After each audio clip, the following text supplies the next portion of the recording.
నా ఒక సిస్టర్ అడిగారండి ఫ్రంట్ పార్ట్ వరకు పెట్టండి అని, అందుకని ఈ వీడియో పెడుతున్నాను. కింద షేప్ పట్టి ఎంత ఉందో కొలుచుకోండి. కొలుచుకొని మనం బ్యాక్ పార్ట్ అంతా కట్ చేసుకుంటాం కదా, ఆ కట్ చేసుకున్న బ్యాక్ పార్ట్లో ఫ్రంట్ పార్ట్ సైజు మార్కింగ్ చేసుకోండి. మార్కింగ్ చేసుకొని అంతవరకు ఫోల్డింగ్ అన్నది చేసుకోండి. Back side front side cut చేసే క్లాత్ ఏదైతే మిగులుతుందో, ఇది డబుల్ బ్లౌజ్ అండి, నేను 2 బ్లౌజులు ఒకేసారి కట్ చేస్తున్నాను.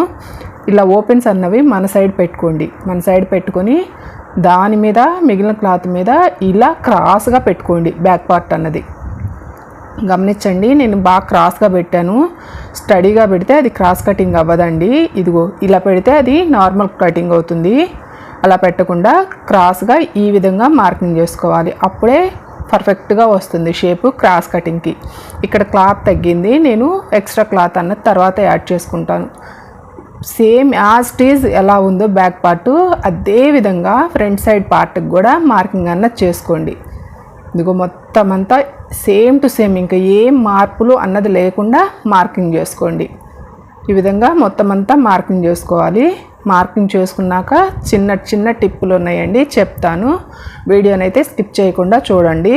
నేను సేమ్ యాజ్ ఇట్ ఈజ్గా బ్యాక్ పార్ట్ ఎలా ఉందో అలాగే మార్కింగ్ చేస్తున్నాను. మొత్తం అంతా ఈ విధంగా మార్కింగ్ చేసుకున్న తర్వాత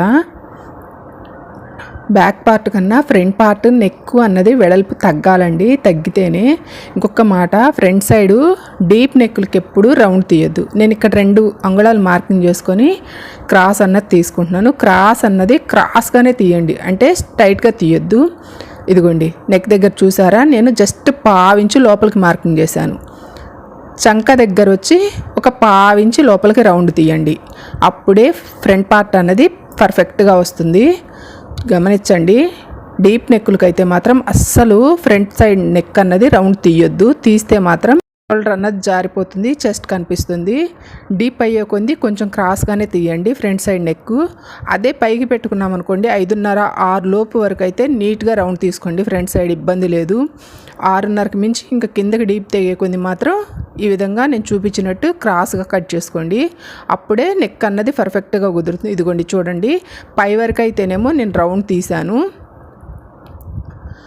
కొంచెం కింద డీప్ చేసుకోవాలి, నాకు సరిపోలేదు అది. అప్పుడు నేను క్రాస్ అన్నది తీసుకుంటున్నాను.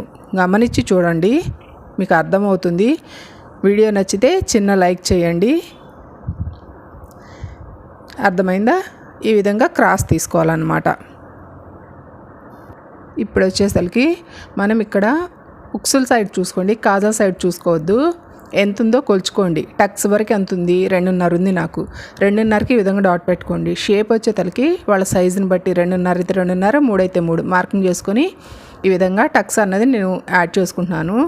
డాట్ పెట్టుకుంటున్నాను. డాట్ కోసం ఈ విధంగా లైన్ గీసుకున్నాను. చూడండి ఎంత పర్ఫెక్ట్గా వచ్చిందో. ఫ్రంట్ సైడ్ రౌండ్గా షేప్ అన్నది స్ట్రైట్గా వచ్చింది, రౌండ్ వచ్చింది. అర్థమైందా వీడియో? అర్థం కాకుంటే మళ్ళీ ఒక్కసారి ఎక్స్ప్లెయిన్ చేస్తాను, అడగండి. థ్యాంక్ యూ అండి.